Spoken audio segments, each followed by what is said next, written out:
Bismillahirrahmanirrahim. This is the first video on inquiry methods and fraud reports. And in this video, we will learn how interviews work, uh, plan and execute interviews effectively. We will know how to handle interviews where someone may be seeking admission or confession. We will learn how to recognize the various ways people deceive or lie. We will understand different methods to testify honesty. And finally, we will simplify the process of creating a report on fraud incidents. Please like, subscribe, and share my channel to search for accounting lessons and hit the notification bell button to alert you for the latest video. For all of your questions, comments, and suggestions, please put them in the comment section below. And for webinar and guest speaker invites, please send me a message at accountingamir@gmail.com. Accounting is a K. We hope that this video helps students in their academic development and teachers in enhancing their lesson plans and teaching methodologies.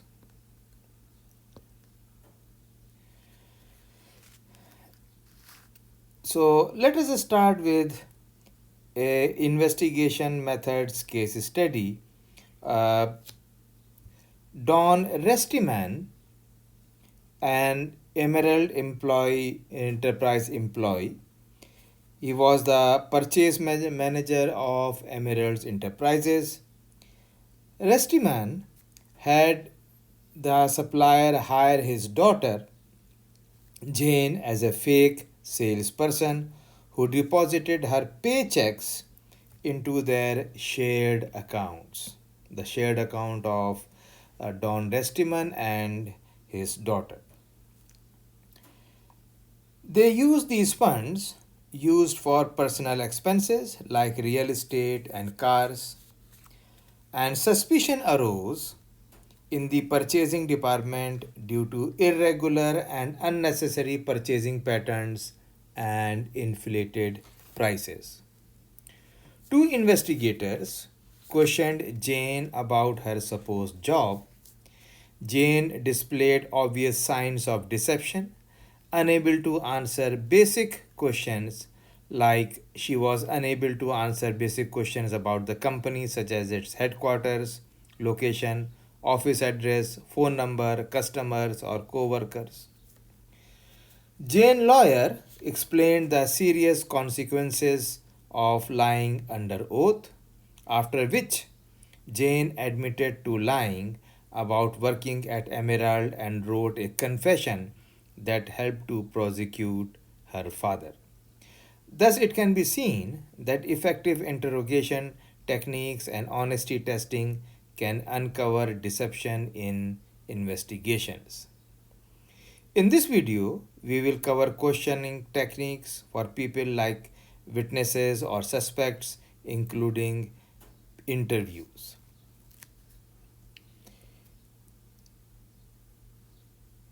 Interviewing is the main method for solving fraud. It's a structured conversation to gather information. Investigators ask people like victims, witnesses, suspects, experts, police officers, and co workers, etc., who know about the case for details during interviews. Good interviewers concentrate on suspects and make guilty people confess. They get details about the crime. They lead to new evidence and help build cases. They gain the cooperation of victims and witnesses, and they reveal personal backgrounds and motives of witnesses. Interviewees can be divided into three types: friendly, that is willing, those who are willing to help might exceed they might even exceed expectations, but their motives should be checked for sincerity or hidden agendas. Then, neutral are unbiased and cooperative, offering objective insights, while hostile are connected to the suspect or crime, making them difficult to interview due to potential resistance and involvement. Friendly and neutral people can be scheduled in advance, but it is better to question hostile individuals without notice to prevent them from preparing defenses. Surprise interviews give them less time to get ready. So we can see that handling various types of interviewees require different strategies for effective results. Next, let us look into the characteristics of a good interview. And the first one is the length and depth. That is, the investigator must gather relevant facts without gathering too little or too much information. Focus on important details to avoid wasting time. Conduct interviews close to the event to maintain accuracy.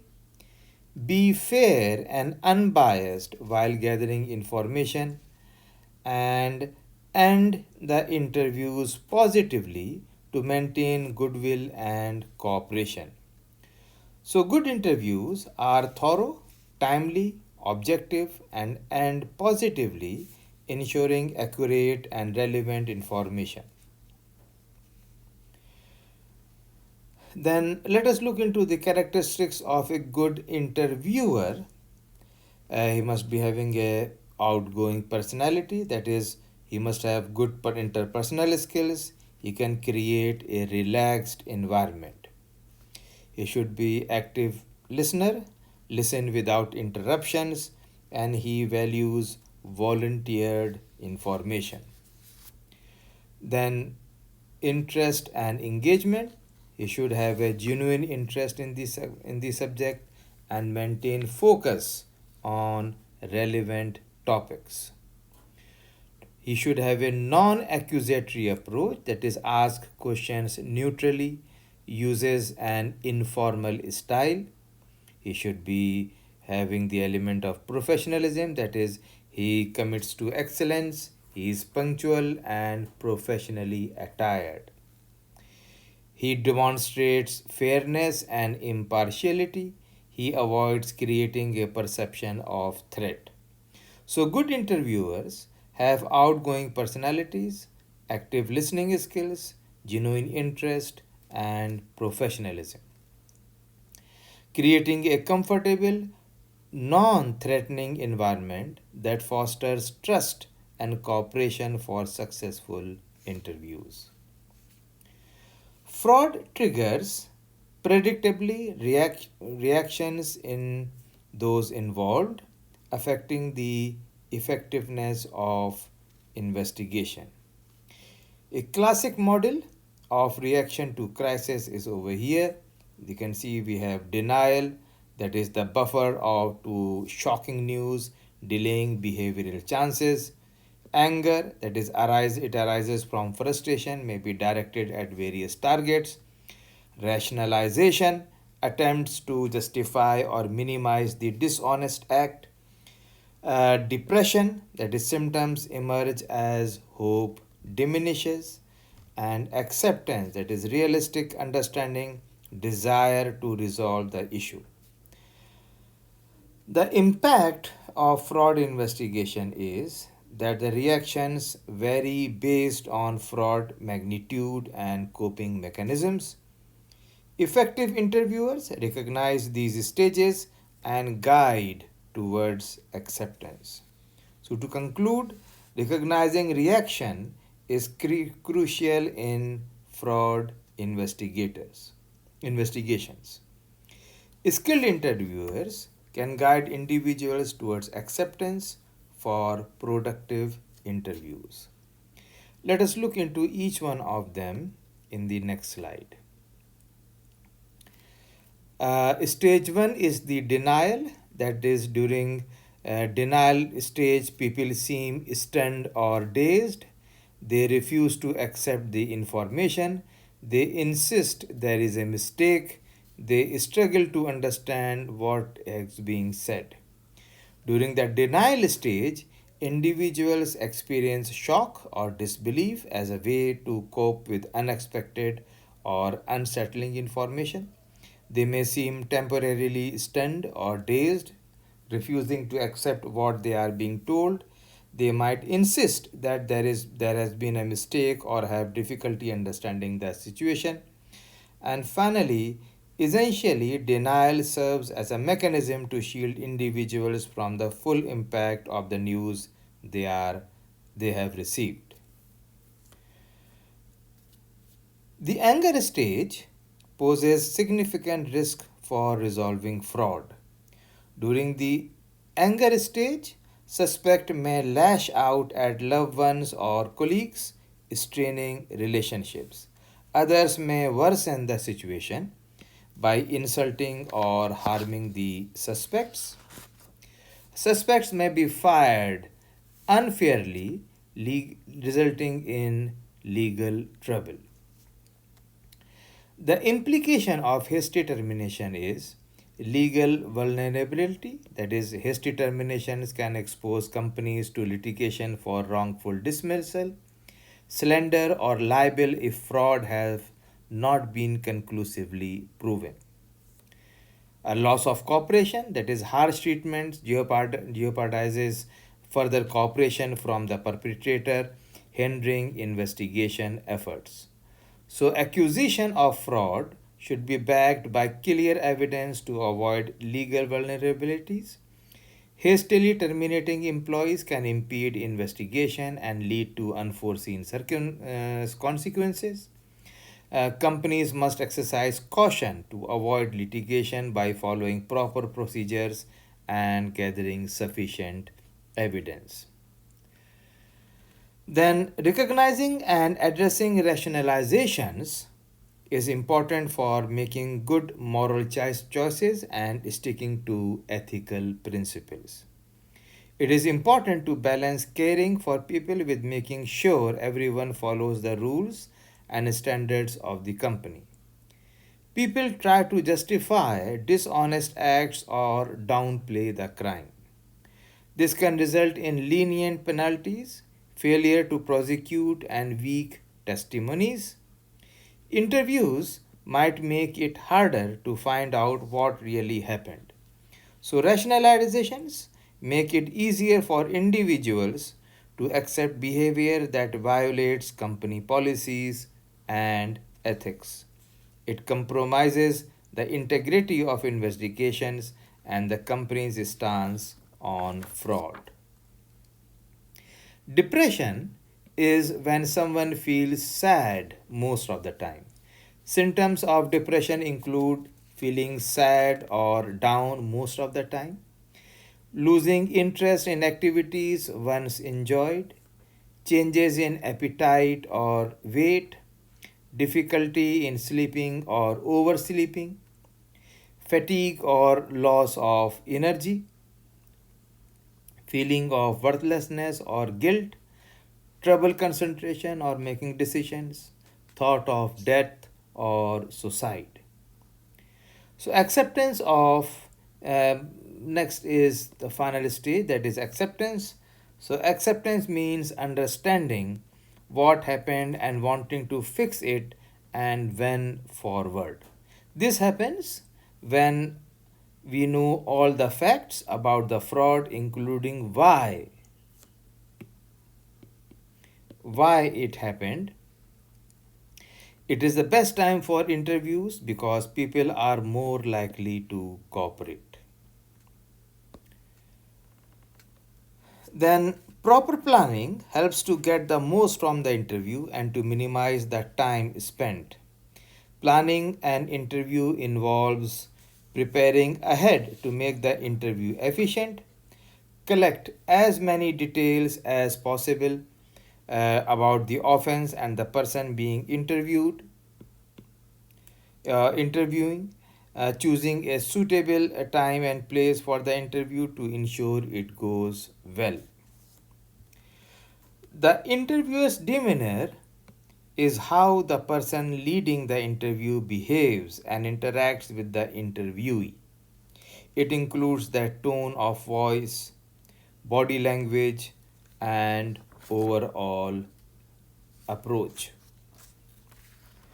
A good demeanor means being polite, respectful, understanding, and professional. This helps make the interview go smooth and encourages open communication. The language of interviews should be short, focused questions, that is, keep questions brief and centered on a single topic to avoid confusion. Encourage witnesses to provide detailed narrative responses for better understanding. Formulate questions in a way that doesn't hint at the desired answer to prevent bias. Request witnesses to support their conclusions with factual evidence rather than speculations. Keep witnesses from straying off topic to maintain relevance and efficiency. Don't allow witnesses to divert the conversation away from the intended subject matter. Pay close attention to the response being given rather than planning the next question in advance. Make sure you fully comprehend each answer before proceeding to the next question. Lead the interview process to prevent it from becoming disjoint or unproductive. Bring attention to some relevant circumstantial evidence without overwhelming the conversation with it. Question typology. This breakdown categorizes interview questions into 5 types. Introductory questions. Now, these are used to set the stage and establish rapport at the beginning of the interview. Informational questions seek specific details or facts relevant to the investigation or inquiry. Assessment questions are directed towards evaluating the credibility or reliability of the respondent's statements. Closing questions wrap up the interview and may summarize key points or clarify any remaining uncertainties. Admission seeking questions are designed to elicit confessions or admissions of guilt from individuals suspected of wrongdoing. In regular interviews with friendly witnesses, usually only 3 types of questions are used: in the introductory one, information, and closing questions.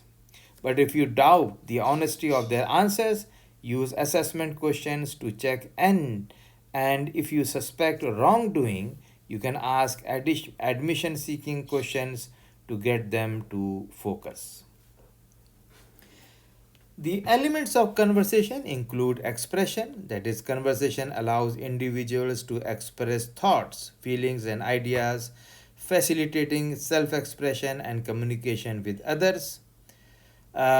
Conversations often involve persuading others to adopt certain beliefs, opinions, or actions through discussion and argumentation. Conversation can be therapeutic purposes, providing emotional support, empathy, and guidance to individuals dealing with personal issues or challenges. Some conversations follow social or cultural rituals such as greetings, small talk, or ceremonial changes, which help establish and maintain social bond and norms. Conversation is a primary means of exchanging information, sharing knowledge, and conveying facts or opinions between individuals or groups.